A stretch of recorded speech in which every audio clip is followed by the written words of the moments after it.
What is going on? It's Alex coming back at you with another video, and today we're going to be breaking down CBS's brand new mock draft. If you are new, feel free to like, comment, and subscribe. You guys know how to use YouTube. Below my face is my board. If you guys are keeping track, there have been some updates, so feel free to go and figure those out for yourself. And if you guys are always wondering why some of these things are happening, go and follow me over on Twitter. The best way to do that is simply go to the link tree in the description. You're 2 clicks away from doing anything and everything you want, including taking advantage of our 2 sponsors, Olipop as well as UnderDog Fantasy. With UnderDog, you get to bet every single week. It's on college, baseball, football, anything you want. They have it pretty much, which is awesome, especially for states like Texas, where I'm in, where normal sports books are illegal. Daily fantasy sites, not so much. Let's get right into this, though. Let's have a good time. Again, feel free to utilize the link tree as much as you'd like. Let's get into this, though. Starting out with the number 1 overall selection. By the way, I do have a 3-round mock draft with trades up that just finished releasing yesterday. So there's 2 different videos. Round 1 is on 1 video, then 2 and 3, just like the normal draft, is on a day 2 video. But number 1 overall goes Quinn Ewers. I gotta be honest. Not a fan of this. So I love Quinn from the bottom of my heart. I'm an Ohio State fan. That's where my brother-in-law went to college. I have some alums in my family that, we support Ohio State. And he first went there, so I was a big fan of Quinn. And, so I have nothing against the guy. He is not worth a number 1 overall pick. I know that there's a massive movement for Quinn right now based off of Texas doing really well. But simply put, I've been watching more and more Texas, and his high-level play is ridiculous, absolutely. But the consistency just is not there in terms of placement, in terms of actual decision-making. I really am worried about Quinn having to be in rhythm to be effective. And I am a bit concerned about it, but Quinn's a good quarterback. It's just, again, at number 1 overall, we got to have a different standard, and I do not think that he would be a net positive replacement based on the value of pick number 1 over Bryce Young. Continuing on to pick number 2, you got Carson Beck to the Giants, a very likely selection, high floor, pretty low ceiling, but he's just pretty much a better version of Daniel Jones, Kenny Pickett, whatever you want to call it. It will be an improvement, but won't be massive. At number 2 overall, I just find it pretty hard to digest. That's why I'm a big Miller Moss guy. I know not many people are, and that's okay. But for me, I'm a big fan of Miller Moss. Like, I really do have the faith in his ability to be an X factor, so to speak, at the next level. Might get humbled this weekend versus Michigan, so we'll see about that. But if he doesn't, then I am pretty damn solidified in the fact that I think that he is the best quarterback in the class. Again, it's a lot of projection. The dude's only started 3 games in Miller Moss, but I still am able to have an opinion on a small amount of games, and that's okay. And time and experience is going to be what gives us the ups and the downs, and we'll see what happens when all is said and done. When the dust settles, is it going to be a net positive or a net negative for Miller Moss? We'll see. Kelvin Banks is pick number 3. He ended up getting reevaluated today, as well as 2 other top tackles for me. Marcus Bowe, the game is not out in all 22 yet for versus Notre Dame. I am not grading players on stuff that is not all 22 tape. That's just the way I roll. I made that promise to myself and to you guys for quality control. I'm not going to let a broadcast dictate what my opinion is until maybe if it's like halfway through the season and there's not a game that I can watch, and I really do need an even more informed opinion rather than just, watching it live like I did, then that's when we can start having that debate. But especially this early into the season, I think it's more than fair to say I'm going to wait for all 22 because it allows me to see it at the same angle with the same type of scrutiny. And Kelvin Banks was one of the guys I ended up studying. So it's Kelvin Banks, Will Campbell, as well as Jack Nelson. Kelvin Banks stayed the exact same grade. Now, there's been some shift in terms of I think he has some higher level improvements, but I also see this dude nose over the toes all the time. I ended up posting multiple clips about this on Twitter. So again, feel free to go look at it over there. It's all 22, so it supports my decision. It'll allow you to understand this dude just leads way too far forward. He's on the ground a lot. I am genuinely concerned about him translating to the next level. But there's a lot to love about him at the same time, so I just don't really support him as a top 5 pick. He actually, I don't know if he's a top 64 player on my board, but really athletic, really aggressive. I love those 2 things about my offensive tackles. I think he'll be a very successful player, just maybe not early, and that's what I think the Patriots need, is a consistent early starter at left tackle. And pick number 4 from the Denver Broncos, they go Mason Graham. Mason Graham, he's been relatively unproductive, even though versus Texas he did a very solid job. 4 pressures, good for him. But compared to again, we're talking about a top 5 pick here for a position in defensive interior that is very, very, very, on the lower end of the value spectrum for positions. I just don't see the return on investment, especially when you have higher value positions with better quality players. We're talking about left tackle still with Will Campbell. We're talking about corner still with Will Johnson, Ben Morrison. There's just better players at better positions. So for me, that's where my head's at. I understand that they have Mason Graham is the 4th best player in the class, but especially when you factor in the fact that Mason Graham is still not a perfectly well-rounded defensive interior, there is certainly enough evidence to say that there are other picks that are much better quality. At pick 5, Will Campbell's a steal for the Commanders. He rose up my board noticeably. Granted, it was 3 points difference, but that is kind of the difference maker when you have guys who are really, really close to each other. I think Will Campbell, as a starting quality offensive lineman, at the very minimum, he will be a really good offensive lineman. I think he should be a tackle. It just depends on the arm length. He's definitely worth it. He is my now number 3 player in the class. Number 6, we got Will Johnson going to Tennessee. By the way, guys, for Will Campbell, I ended up actually exclusively watching the South Carolina game. And the issue with Will, I guess I'll just spoil it because I guess we're not going to be doing rankings videos till probably mid-season, so I could watch all the guys. But with Will, he kept leaving space inside for pretty much inside counters, and he had issues versus wide 9. And there's not many situations that you're probably in practice, because I don't see LSU using wide 9 all the time where he's going to get a lot of exposure to that. I think that's more of an experience/coaching issue that could end up being worked out in the NFL more than an actual pure talent issue. So I do really like what Will Campbell could bring to the table. But regardless, Will Johnson at 6, you're creating arguably the best corner duo in the NFL with Will Johnson as well as Snead. At number 7, you got Shedeur Sanders to the Raiders. It's the popular pick. I don't really think it's a no-brainer, but again, feel free to debate me on that. Not really a huge fan of the debates anymore because people try to get so personal, but again, I have a couple people in my comment section. They understand what it means to be a dick, but don't be a dick about it. It's okay to disagree. And honestly, I really hope, I don't like making content about dudes I don't like. I mean, I'd heavily prefer for all these players to be absolute studs. So don't get me wrong. Just because I'm honest with my opinion does not mean that I love the fact that I have to be honest with my opinion. I'm just not a huge Shedeur believer at the moment because I want to see him bounce back. The offensive line is garbage, so it's not very easy for him to do that. However, in the NFL, we're seeing, even with quarterbacks like Caleb Williams, they're not able to truly be themselves when the offensive line is garbage. So yeah, you have some points there, absolutely. But is Shedeur better than Caleb? I don't think anybody's going to say yes to that. If you do, then you're having recency bias at the very minimum, if not delusion.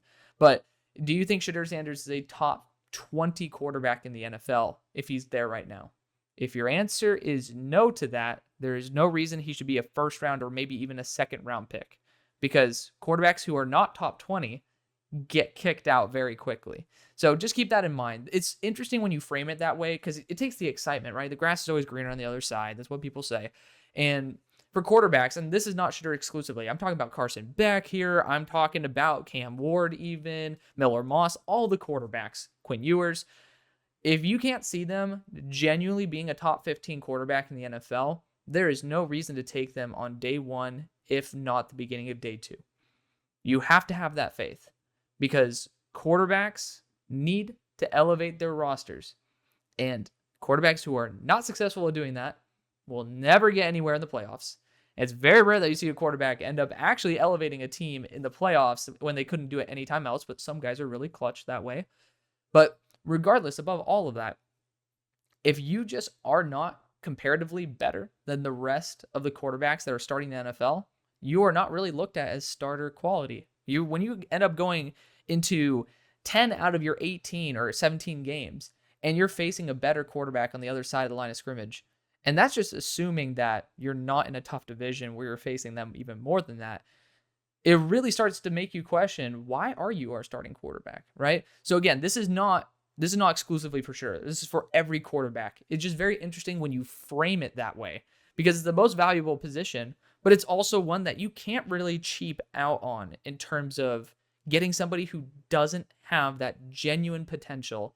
And especially for a team like the Raiders, who a lot of your stars are not the young, like Max Crosby is not 25. He's not old, but again, you want to have somebody, your defense can keep you alive. We're seeing it right now.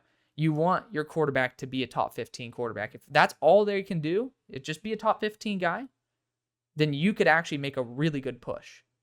But if it's not that, that's why we have our doubts. So again, not talking about Shedeur exclusively. I'm talking about all quarterbacks in general. A little bit of a nugget there. When you understand the reframing of the situation, you start really thinking through how valuable are these actual quarterbacks? Are they actually worth sending in the first round? And Kenny Pickett was overdrafted, and the rest of those quarterbacks, even they were kind of overdrafted. So, that year, that 2022 year, none of those guys would have been top 15 quarterbacks. And so it was proper for them to fall. I think that we might get a similar reality check in this coming up draft if these quarterbacks don't continue to improve. Where they're at right now, I don't see many top 15 quarterbacks in the NFL. So keep that in mind. James Pierce at pick number 8 for the Cardinals is perfectly fine. He's been doing a really good job. Maybe not the most productive guy on planet Earth, but he's a really, really rock solid, reliable player. I think he's at my number 32 spot on my board. So perfectly fine. And that's before reevaluation. I think he's going to do even better as the year goes on because it really was more so the timing and the placement of what he's doing rather than the lack of ability to do that. And he's actually far more effective than I think my grade gives him credit for. Dan Walker's at pick number 9, especially with Buckner going down, I think for the year. I don't know. I just remember hearing Broshmo and I talking about it last night. But he's on IR nonetheless. Defensive interior is not a bad position to target. Dayon has not been uber productive this year. I don't know why he'd be worth a pick number 9. He's 6'6", 340 pounds, who has pass rushing ability. That's awesome. The dude has horrible leverage. I mean, his center of gravity is like completely in the sky, not rooted in the earth. That's why this guy ends up on his tush. And that's not saying that you can't fix that. I'm saying it's very difficult to. And to be fair, Buckner can give you your best shot. But at pick number 9, do you really think that's the reason you're there? Defensive interior is a pretty undervalued position unless you hit it really right. And they could hit it really right, that technically with Dayon Walker, but the probability is much lower. So you have to have some real balls of steel to do this. I personally am not in that camp. Just me, not in that camp. But especially round 2, perfectly understandable. Just here at pick 9, again, reframing it, pick 9, I don't see it. Pick number 10, the Steelers go T-Mac, Tetairoa McMillan. I do kind of see him in a similar role to George Pickens. I don't think this would be a pick I would shame by any stretch because we do need a wide receiver too. Like, we need it pretty desperately. But when you look at who could complement our stars the best, getting someone who's a deep threat / possession receiver, that kind of is or at least like a red zone, like contested catch guy. I feel like that's George Pickens and what we already have. We have guys who can stretch the field, and we have guys who you can kind of YOLO the ball up to. I want someone who could be a genuine separator.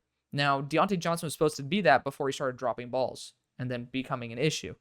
That paired perfectly with George Pickens. And I think if we can get somebody on the boundary who can do that consistently, someone who's over 6 foot, I think that would be great. And the beautiful thing is this class has a lot of really talented receivers after round 1. So I just would be putting more of my eggs in those baskets because, again, I trust our scouts to be able to get the right guy. But T-Mac, again, if I see it happen, it's like I know that it's going to be a solid pick. It's just I know that you could have technically a better draft by being able to prioritize other positions. Pick number 11, Mikael Williams goes to the Saints. I mean, at this point, I could see, so I don't know if Kubiak's even going to be there next year. Highly doubt it. I'll put it that way. Unless he gets elevated right to head coach, they just want to just elevate him. That could make some sense, but we'll see about it. Mikael Williams wouldn't be a horrible choice here. He's athletic, great size. It does fit kind of what the Saints look for, but offensive firepower is kind of key. And I still think Trevor Penning, he still doesn't do very well in terms of pass pro.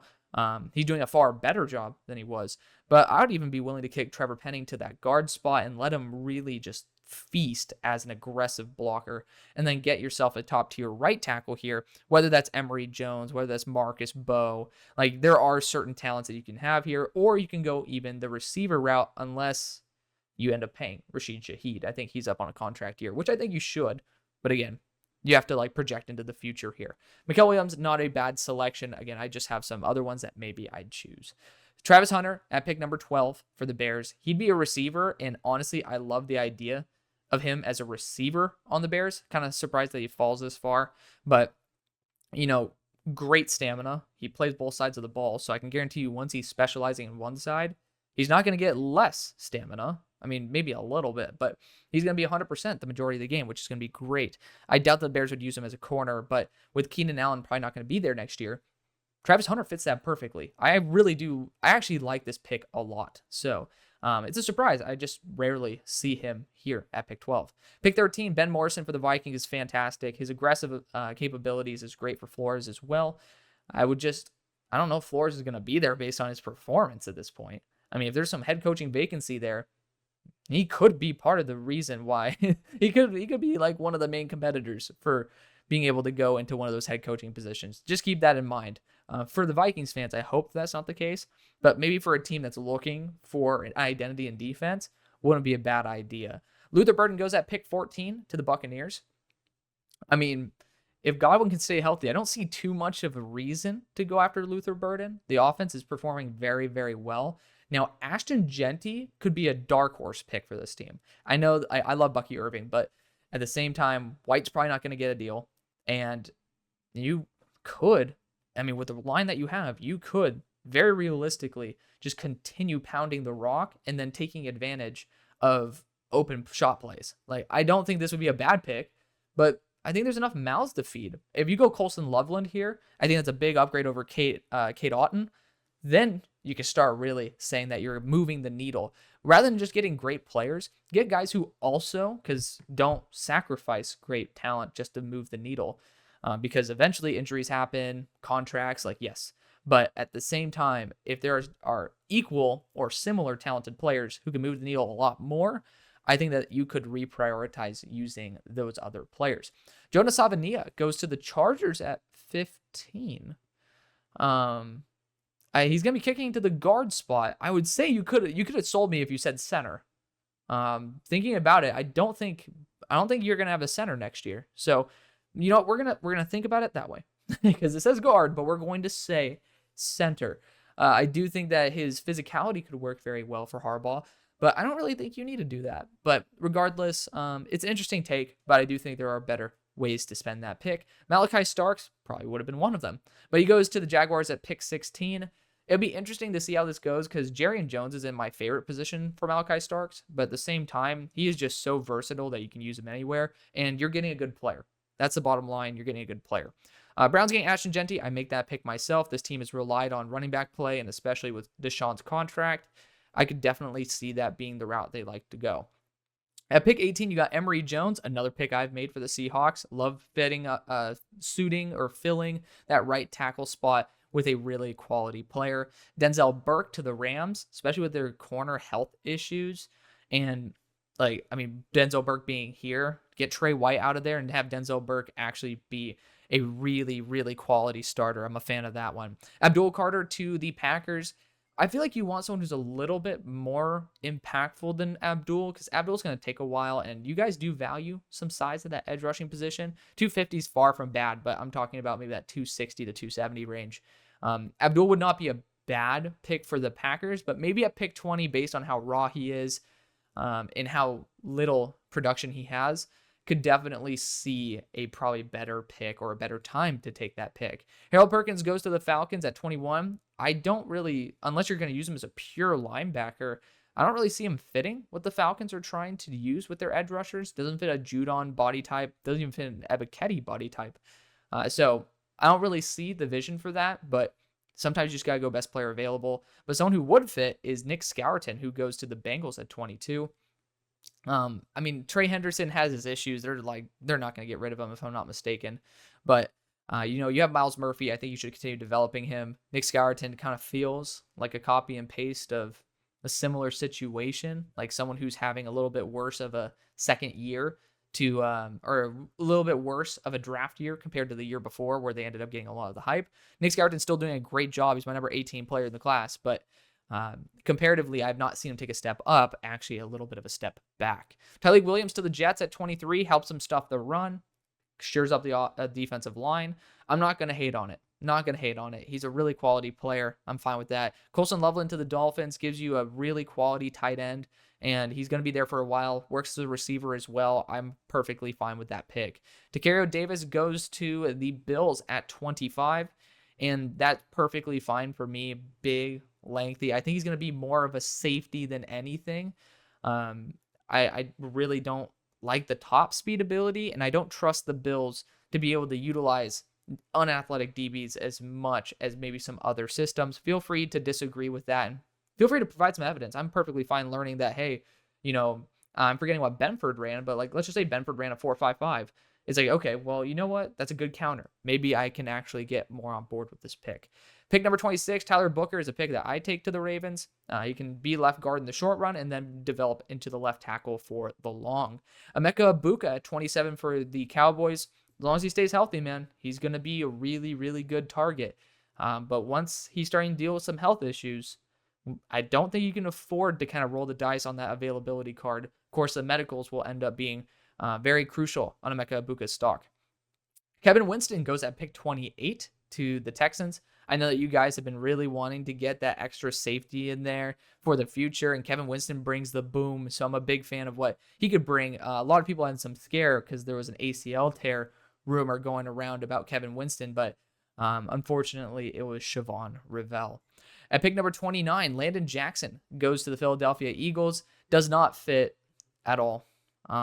This doesn't make any sense if I'm going to be completely brutally blunt. When you look at Fangio, you want somebody who's going to be, it's usually not 280 pounds, but most of the time in like that 245 to 250 range, who can cover, who can play a pure linebacker role.